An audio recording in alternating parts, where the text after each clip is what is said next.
It's time for Wrestling for the Culture, where we take a look inside to see what the wrestlers of color have been doing this week. Hello, ladies and gentlemen. Welcome to this edition of Wrestling for the Culture. I'm your host, Brian H. Waters. So, as you know, we are in December, and I just want to say thank you.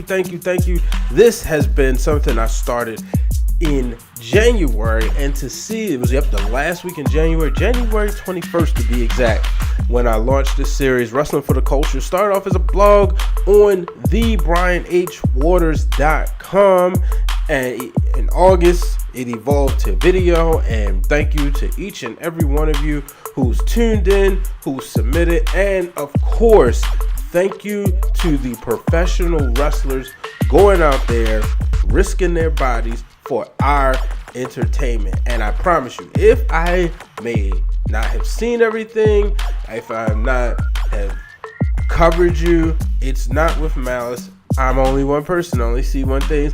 And a special shout out to the help of the BWA Black Wrestling Alliance, who will send me stuff, as well as the one, the only Dr. D. Durrell Johnson, who also sends me stuff each and every time he's at an independent wrestling show. Before we get started, make sure, if you're not doing so, follow us at Wrestling Wrealm on Twitter and Instagram. Like the Facebook fan page, and also join the group. But make sure you are subscribed right here to the channel. Turn the bell on so that you do not miss anything. And of course, go to iTunes, Google Play, Spotify, Stitcher, and Podbean to subscribe to the podcast Break It Down with Brian H. each and every week.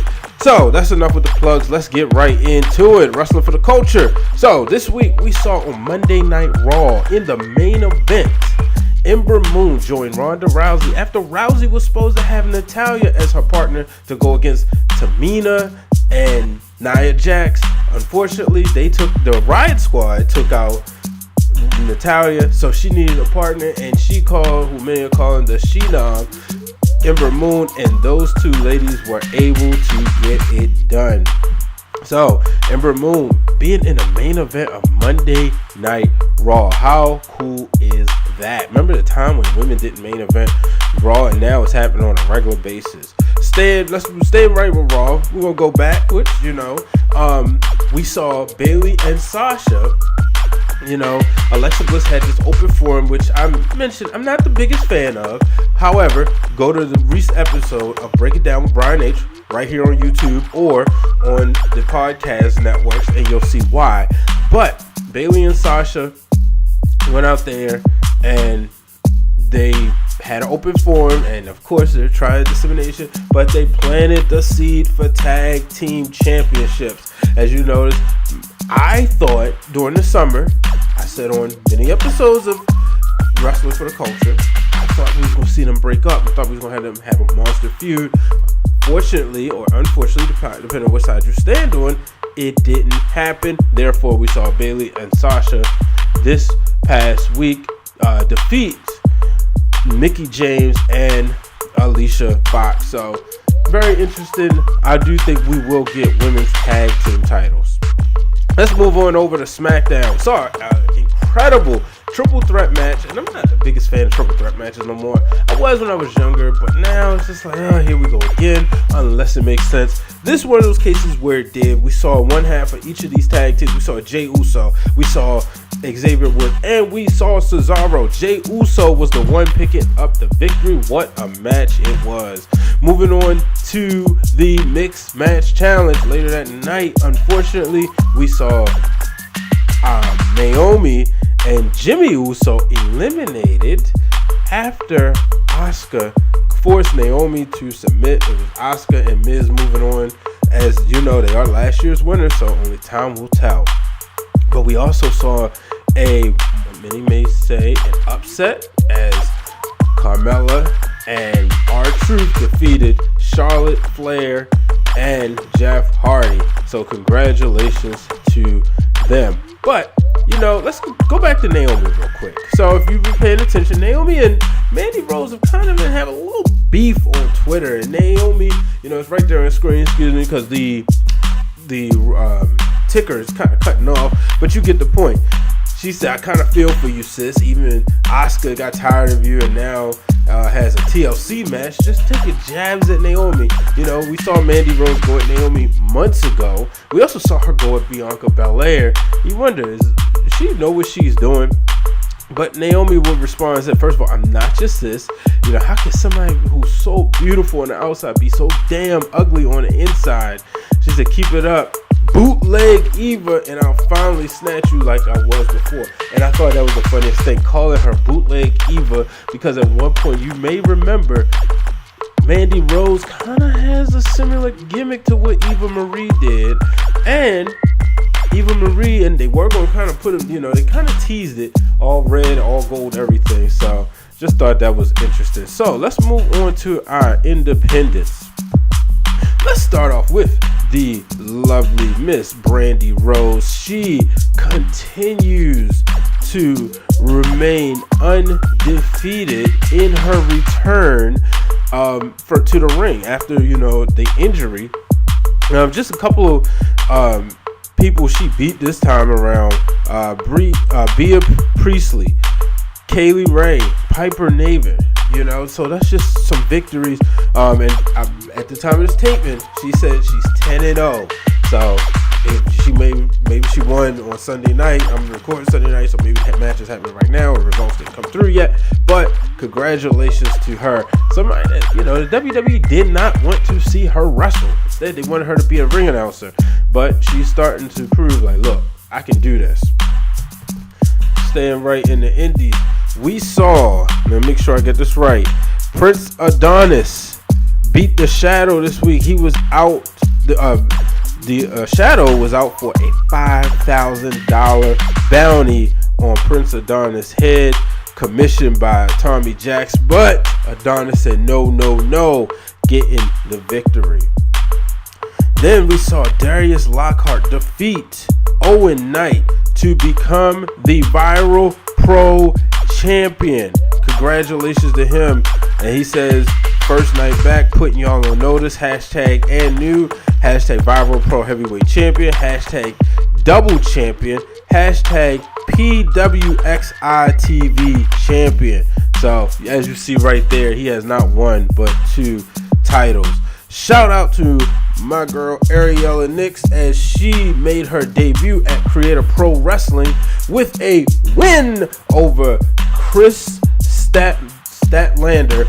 So shout out to Ariella Nix. Continue to tear it up there in the Northeast. Moving on, we saw the hybrid Jackson Castle retain his GPW Southern Championship.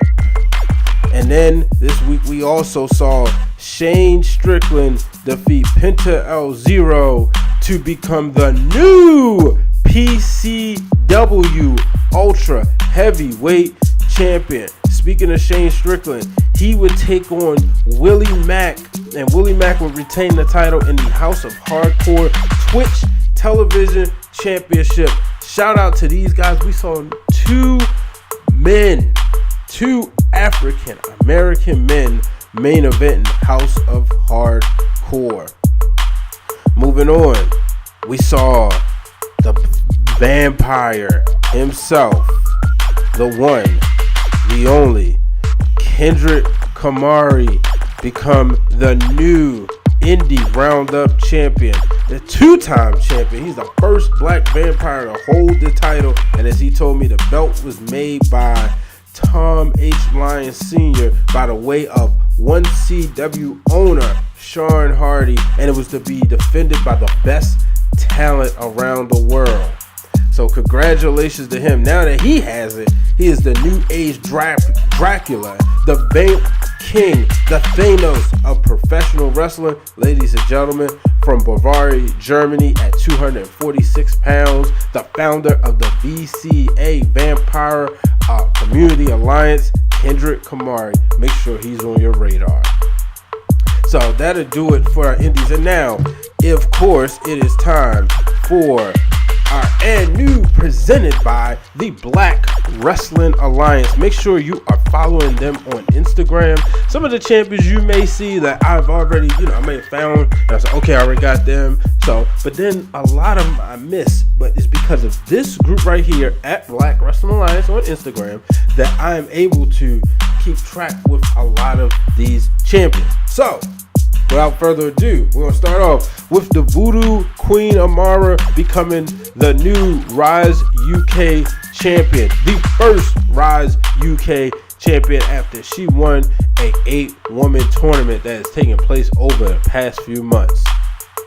Then the Ojmo won the Battle Pro Wrestling Championship out of UK after cashing in a contract. He said he wasn't even going to be at the show, according to my boy over at the Black Wrestling Alliance. So congratulations to the Ojmo, and forgive me if I pronounced it wrong. Ashton Smith and Rampage become the Insane Championship Wrestling Tag Team Champions. The Gymnasty Boys win the APW tag titles. These are the Gymnasty Boys' 6th tag titles of the year. What a year 2018 has been for them. And then shout out to my boys, Private Party winning the Warriors of Wrestling Tag Team Champions. Saw these guys at CZW back in 2017, and I was like, man, these guys are the truth. I just like their approach, and I enjoy when I'm watching them wrestle. Moving on, 1% becoming the 2-time Future Stars of Wrestling Tag Team Champions.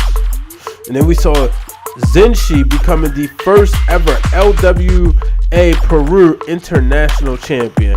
And rounding off, Joseph Blackout is the new AWE Georgia Wrestling Crown Champion, as well as the UIW Champion. That is and new presented by the Black Wrestling Alliance, which you can find on Instagram.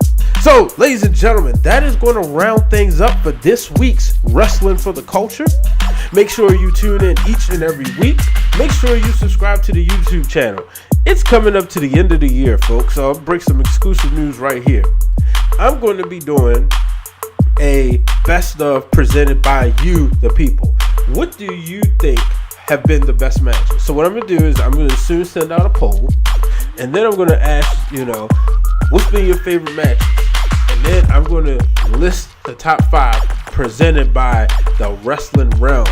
You guys, the people who are part of the Wrestling Wrealm. So make sure you get ready to vote. Until the next time, folks, I'm Brian H. Waters. So long, everybody.